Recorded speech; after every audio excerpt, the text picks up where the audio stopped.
नमस्कार मित्रांनो, चार्टवरती आपल्याला अनेक प्रकारचे फेअर व्हॅल्यू गॅप दिसतात, पण प्रत्येक एफव्हीजी वरती ट्रेड घेणं योग्य नसतं। साधारणपणे एफव्हीजीचे 3 प्रकार पडतात। एक म्हणजे वीक फेअर व्हॅल्यू गॅप, दुसरा medium strong fair value gap आणि तिसरा आहे स्ट्रॉंग फेअर व्हॅल्यू गॅप। अनेक ट्रेडर्स हे एफव्हीजी दिसला की लागलीच ट्रेडमध्ये एंट्री घ्यायची घाई करतात, परंतु प्रोफेशनल ट्रेडर मात्र अशा कुठल्याही प्रकारच्या एफव्हीजी वरती ट्रेड घेण्याचा प्रयत्न करत नाही। तर ट्रेड घेण्या अगोदर तयार झालेला एफव्हीजी हा स्ट्रॉंग एफव्हीजी आहे का, किती मजबूत आहे हे तो तपासतो आणि मगच त्याच्यावरती ट्रेड प्लॅन करतो। आता आपण क्रमवार पद्धतीने हे एफव्हीजी हे जे वेगवेगळ्या प्रकारचे फेअर व्हॅल्यू गॅप आहेत त्याची माहिती आपण घेऊ। चार्टवरती जर सगळ्यात अगोदर आपण वीक फेअर व्हॅल्यू गॅप हा काय असतो आणि तो कसा समजायचा हे समजू।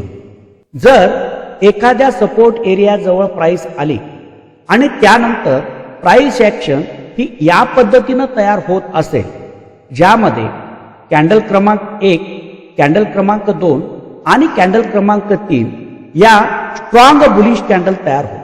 कॅन्डल क्रमांक 1 आणि कॅन्डल क्रमांक 3 याच्यामध्ये जर प्राइस मध्ये आपल्याला गॅप दिसून येत असेल तर त्या गॅपला फेअर व्हॅल्यू गॅप असं म्हटलं जातं।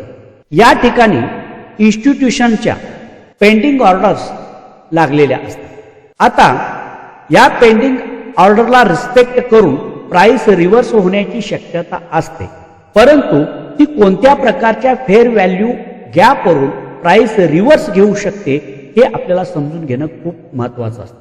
समजा या पद्धतीचा फेअर व्हॅल्यू गॅप चार्टवरती दिसून आल्यास तात्काळ या फेअर व्हॅल्यू गॅपवरून ट्रेड घेणं टाळायचं।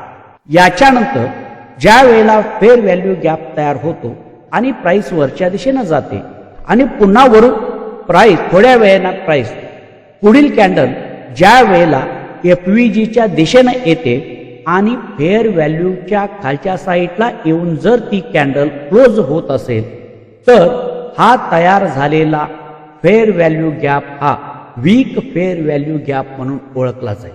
असा जो फेअर व्हॅल्यू गॅप तयार होतो त्या फेअर व्हॅल्यू गॅपवरून प्राइस रिव्हर्स होण्याची शक्यता खूप कमी प्रमाणामध्ये असते।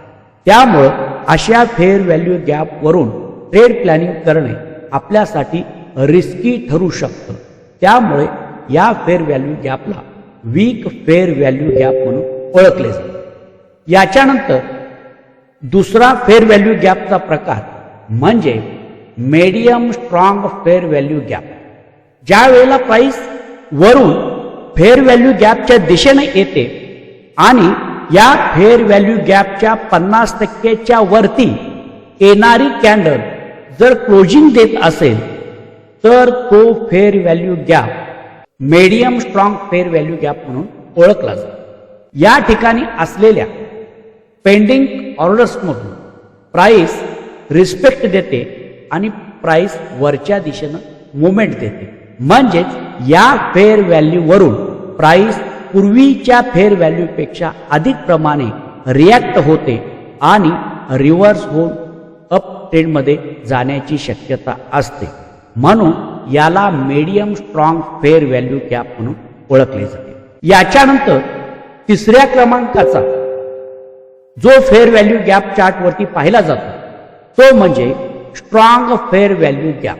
आता हा स्ट्रॉंग फेअर व्हॅल्यू गॅप आपण ओळखायचा कसा, तर ज्या वेळेला प्राइस फेअर व्हॅल्यूवरून वरती गेलेली असते आणि पुन्हा प्राइस फेअर व्हॅल्यूच्या दिशेने येते आणि प्राइस ज्या वेळेला वरून खालच्या दिशेने येते त्यावेळेला या फेअर व्हॅल्यूच्या दरम्यान असलेली जी लिक्विडिटी आहे ती लिक्विडिटी स्वीप करते, म्हणजे या ठिकाणी प्राइस पेंडिंग ऑर्डरला रिस्पेक्ट देते आणि याच्यानंतर प्राइस वरच्या दिशेने जाण्यासाठी तयार होते, म्हणून या फेअर व्हॅल्यू गॅपला स्ट्रॉंग फेअर व्हॅल्यू गॅप असं मानलं जातं। याच्यावरून प्राइस वरच्या दिशेने रिव्हर्स होण्याची शक्यता सर्वात अधिक असते, म्हणून अशा प्रकारच्या स्ट्रॉंग फेअर व्हॅल्यू गॅपवरून ट्रेड प्लॅनिंग केल्यास आपली रिस्क खूप कमी होते आणि आपला ट्रेड हा सक्सेसच्या दिशेनं जाण्याची शक्यता